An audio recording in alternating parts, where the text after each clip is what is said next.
This Canadian punk rock quartet started off with underground success, added a dash of mainstream popularity, and today they remain a force on the scene.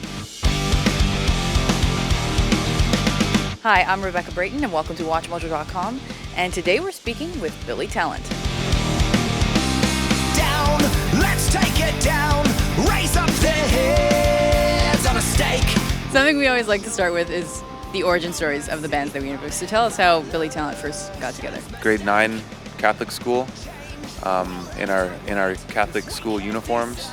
But we were all in school together. Ian was in one band, me, John, and Ben were in another band. And we kind of played shows together here and there, like talent shows at the school. And then both those bands kind of diffused, and then we created Pez. And that was in 1993. We were called Pez up until 1999. Same four members that we have now. And we changed the name to Billy Talent in 1999 because the name Pez sucked. We added an extra Z at the end just so we didn't get sued by the candy company Pez. And Billy Talent is really spelled, talent is with 2 L's, so we thought we'd take an L off just so we wouldn't get sued by the guy who wrote the movie. Yeah, in the movie, his talent is spelled with two L's.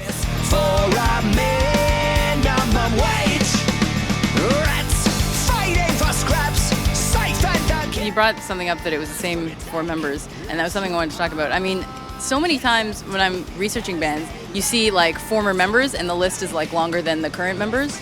How have you guys managed to avoid that? I think it's a love for music, and we really love each other and what we do together. And there's this chemistry that we just know works. I think another reason would be maybe it took us a long time to get success.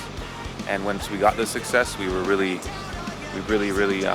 didn't take it for granted at all. And we all just stuck together and tried to get to where we wanted to be. Besides just us playing in a band in the early days, we all hung out in the same kind of group of friends. So we were all like really good friends. So it didn't feel like, okay, we're going to put this band together and hey, let's see if that guy's interested. You know, it's not like we put an ad in the paper to find a member or anything like that. now, the time is now, we can still turn it around. Raise your voice like a weapon till they fall to the ground. If you could pick one idol or icon from your specific instrument, who would you pick? Rage Against the Machine, Brad Wilk.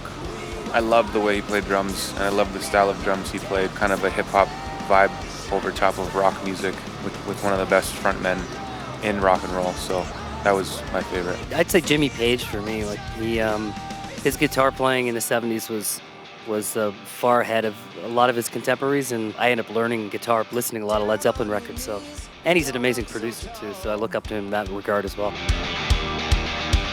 Down on your knees, you don't look so tall. Cracking the whip on the backs of the pole. How do you think that your music has kind of evolved from album to album since the beginning? What do you think? More focus, I think. If you listen to our first CD we put out, some of those songs could be like taken apart and made into about 4 different songs. You know, like 17 different songs. Yeah. And I think as you get older and you become better songwriters, you learn to focus the musical parts into one thing. That makes the song work together as a whole, rather than just a bunch of parts.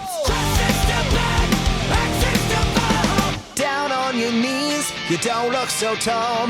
Open your eyes and the empire falls.